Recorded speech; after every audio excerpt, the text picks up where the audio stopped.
Bugün günorta saatlarında Lənkəranda 10 yaşlı uşağın ölümü ilə nəticələnən yol qəzası baş verib. Ölən uşaq ailənin tək övladı olmaqla yanaşı, həm də 9 ildən sonra dünyaya gəlmişdi. Baş verən qəza hadisəsi şəhərin Şəhidlər Xiyabanı küçəsində qeydə alınıb. 25 yaşlı Mirzəyev Ramin Xaqani oğlu idarə etdiyi Vaz 21015 markalı avtomobillə adı çəkilən küçədə hərəkətdə olarkən yolu keçmək istəyən 10 yaşlı Mirtahir Faziloğlu Hüseynzadəni vurub.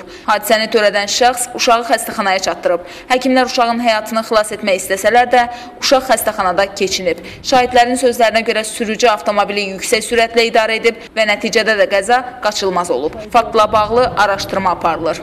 Könül Rasim qızı Ədalət Salman, Vizyon TV Lənkəran.